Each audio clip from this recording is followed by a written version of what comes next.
ایک حدیث بخاری میں بڑی مزیدار ہے، ایک حدیث بخاری میں بڑی مزیدار ہے، بخاری میں، سبحان اللہ۔ اور بخاری شریف قرآن مجید کے بعد امت مسلمہ کے پاس سب سے معتبر کتاب کا نام بخاری شریف ہے۔ نبی پاک صلی اللہ علیہ وسلم نے فرمایا ایک بھائی اپنے بھائی سے قرضہ لینے لگا، ایک دوست اپنے دوست سے پیسے لینے لگا۔ اس نے کہا یار پیسے تو میں دے دیتا ہوں پر کوئی گواہ؟ اس نے کہا غریبوں کے گواہ نہیں ہوتے، میرا گواہ اللہ ہے۔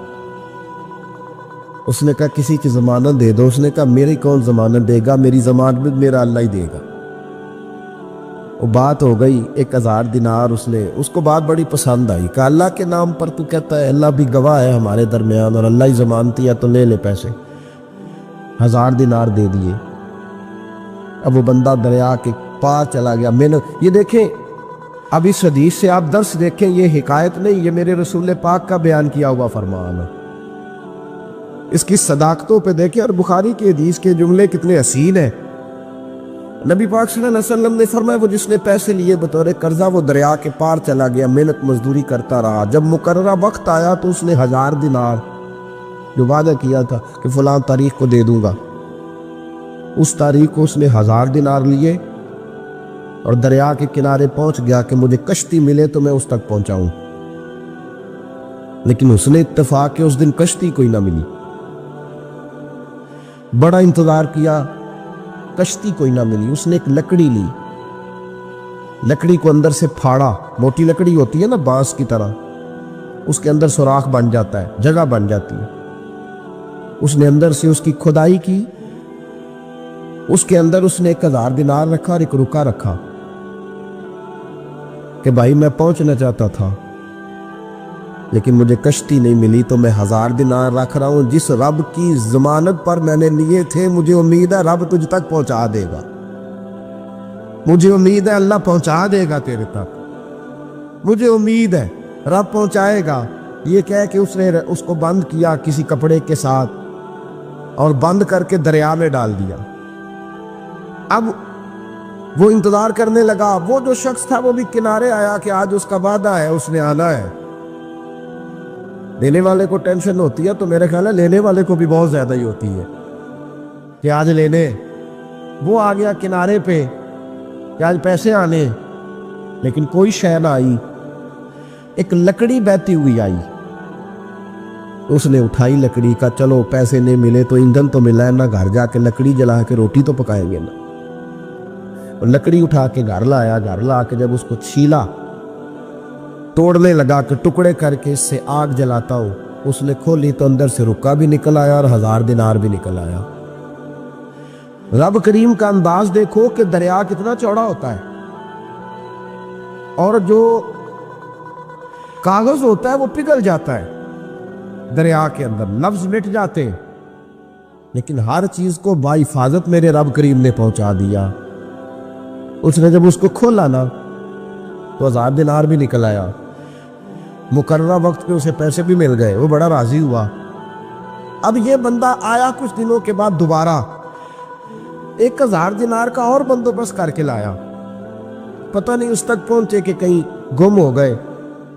1000 دینار کا اور بندوبست کر کے لایا، معصوم آمنہ، حبیب کبریا، سید کون مکان صلی اللہ علیہ وسلم کس حسن کے ساتھ اپنی امت کو حسین اخلاق سکھا رہے ہیں۔ نبی پاک علیہ السلام فرمانے لگے غلاموں، ایک اور 1000 دینار لے کے دروازے پہ آیا اور دستک دے کے کہنے لگا میرا رب گواہ ہے کہ میں نے کوشش کی تھی پر مجھے کشتی نہیں ملی، میرا رب گواہ ہے کہ میں نے ہمت کی تھی پر موقع نہیں ملا، اللہ جانتا ہے جس رب کی ضمانت پہ میں نے تجھ سے پیسے لیے کہ میری کوشش پوری تھی پر موقع نہیں ملا، میں آیا ہوں پیسے رکھ لے۔ اس نے کہا اگر اللہ تیرے اور میرے درمیان گواہ تھا پھر وہ کریم بھی بڑا ہے، تو نے دریا میں ڈالے تھے تو رب کریم نے باحفاظت مجھے پہنچا بھی دیے، اور تیری عزتوں کو اس نے برقرار رکھا ہے، میرے دل میں تیری گویا قدر بڑھ گئی ہے۔ او بھائی، جو رب کریم پہ بھروسہ کرے، جو اللہ پہ بھروسہ کرے اور ارادہ کرے اور اسی طرح کی ایک اور حدیث سیاستہ میں موجود ہے، نبی پاک صلی اللہ علیہ وسلم نے فرمایا ایک بندے کا ارادہ تھا قرضہ دینے کا، اس کا پروگرام تھا واپس کروں گا پیسے، محنت کر رہا تھا، جدوجہد کر رہا تھا، کوشش تھی، وہ نیت اس کی صحیح تھی، دبانے کا 1% بھی ارادہ نہیں تھا، کوشش جاری تھی، ہمت کر رہا تھا، فوت ہو گیا۔ یا رسول اللہ اب کیا بنے گا؟ اگر صوفیاء اس حدیث پہ وجد کرتے، وجد آتا ہے ان لفظوں پہ، اب کیا بنے گا؟ تو میرے محبوب فرمانے لگے قیامت کے دن اللہ اپنی رحمت سے اس کے قرضے ادا فرما دے گا۔ دیکھو اتنا بھی کوئی خوش نصیب ہے جس کے اللہ قرضے ادا کرے، اتنا بھی کوئی خوش قسمت ہے رب جس کے قرضے دے۔ اللہ کہے مجھ سے لے لے، چل یار رہنے دے۔ اور بھائی ان لفظوں کو دیکھیں نا، حدیث مبارکہ میں سرکار دو عالم صلی اللہ علیہ وسلم نے فرمایا قیامت کے دن دو بھائی، ایک بھائی پہلے انتقال کر گیا، ایک بعد میں فوت ہوا، جو پہلے چلا گیا اس کے کچھ حقوق بعد والے نے دینے تھے، سمجھ لے کچھ قرضے تھے، اب وہ پہلے فوت ہوا، اسے بعد میں احساس ہوا، اس نے کوشش بھی کی، معافیاں بھی مانگی، لیکن اب وہ فوت ہو چکا تھا۔ تو نبی پاک صلی اللہ علیہ وسلم فرماتے ہیں قیامت کے دن چونکہ یہ معافیاں بھی مانگتا رہا، توبہ بھی کرتا رہا، بڑی اس کو صحیح احساس ہو گیا، ندامت والی توبہ کی، لیکن اب جس کا حق تھا وہ تو فوت ہو گیا، اب کیا کرے؟ تو محبوب فرمانے لگے فوت ہوگا نا، جس نے دینے تھے پیسے، جس کے ذمہ حقوق تھے، لیکن وہ جس کے دینے تھے وہ تو چلا گیا، سمجھ لے کوئی وارث بھی نہیں۔ تو فرمایا جب یہ فوت ہوگا تو قیامت کے دن جو پہلے فوت ہوا تھا وہ مقدمہ کرے گا کہ یا اللہ اس نے میرا مال دبایا، میرے پیسے لے کے دے۔ تو رب کریم فرمائے گا چل یہ بڑیاں معافیاں مانگتا رہا، اسے معاف کر دے۔ اللہ فرمائے گا، وہ کہے گا نہیں یا اللہ مجھے بڑا ستایا، مجھے بڑی تکلیف دی، میرے حقوق ضائع کیے، میں نہیں معاف کرتا۔ تو رب کریم فرمائے گا ذرا اوپر اٹھ نا، چل بعد میں بات کرتے ہیں، اٹھ تو صحیح، وہ جنت میں ایک محل بنا ہوا ہے، ذرا اس کی طرف تو نظر ڈال۔ اس نے نظر ڈالی تو یہاں تو کوئی اچھا انجینئر بنائے کوئی مکان تو نظر جو ہے وہ ہٹتی نہیں، تو جس مکان کو رب تیار فرمائے، جس کو اللہ بنائے، اس سے نظریں کیسے ہٹتی ہوگی؟ اس نے دیکھا تو دیکھتا ہی گیا، دیکھتا ہی گیا، عرض کرنے لگا مولا یہ کس کا مکان ہے؟ تو محبوب علیہ السلام فرماتے ہیں رب کریم نے فرمایا اس کا ہے جو اس کی قیمت دے گا۔ کہ یا اللہ کون قیمت دے گا؟ فرمایا تو بھی دے سکتا ہے۔ یا اللہ میں غریب فقیر، میں کیسے قیمت دوں؟ تو اللہ فرمائے گا چل تو اپنے بھائی کو معاف کر دے، میں محل تجھے دے دیتا ہوں، تو معافی دے دے، محل تیرا ہوا۔ تو حضور فرماتے ہیں 3 دفعہ بولا، کہنے لگا یا اللہ میں نے معاف کیا، یا اللہ میں نے معاف کیا، یا اللہ میں نے معاف کیا۔ تو اللہ فرمائے گا پھر بھائی کا بازو پکڑ، وہ ایک محل نہیں، وہ ایک ہی نقشے کے 2 بنائے ہوئے ہیں، اس کا بازو پکڑ، دونوں جنت میں چلے جاؤ، میں نے تم دونوں کے لیے گھر بنا دیا ہے۔ تو اپنے معاملات صحیح کرنے کی کوشش کریں، اپنے معاملات صحیح کریں۔ ہم اس سلسلہ عالیہ میں داخل ہے کہ حضور غوث اعظم رضی اللہ تعالیٰ عنہ کے والد کا مشہور واقعہ ہے کہ بھوک لگی تھی تو دریا میں بہتا ہوا سیب کھا لیا تھا، سیب کھا لیا غوث اعظم کے والد نے۔ تو پھر کہنے لگے اوہو یہ میں نے کیا کیا؟ جس سمت سے وہ سیب آیا تھا وہاں جانے لگے، وہاں ایک باغ تھا، پیچھے جا کے ٹہنیاں جھکی ہوئی تھی، یہاں سے سیب آیا، باغ کے مالک بھی بزرگ تھے، ان سے جا کے کہا غلطی سے کھا لی جائے، معافی مل جائے۔ انہوں نے کہا معافی اتنی جلدی نہیں ملتی۔ کیسے ملے گی؟ فرمایا 12 سال مالی بن کے میرے باغ کی نوکری کر۔ تو خدمت کرنے لگے تو حضور غوث اعظم کے نانا جی کہتے ہیں بچہ مجھے بھا گیا، کہنے لگے حضور چلے معاف کر دے اب۔ تو کہا معافی نہیں ملے گی، میری ایک بیٹی ہے، آنکھوں سے اندھی ہے، آنکھوں سے اندھی، کانوں سے بہری، زبان سے گونگی اور پیروں سے لنگڑی، اس سے نکاح کر، پھر معافی ملے گی۔ کھایا کیا؟ ایک سیب۔ حضور غوث اعظم رضی اللہ تعالیٰ عنہ کے والد کہنے لگے مجھے گوارا ہے، آپ کر دیں نکاح، پر وعدہ کریں مجھے معاف کر دیں گے نا؟ تو کہتے ہیں نکاح ہو گیا۔ جب پہلے دن میں حجلہ عروسی میں داخل ہوا تو میں نے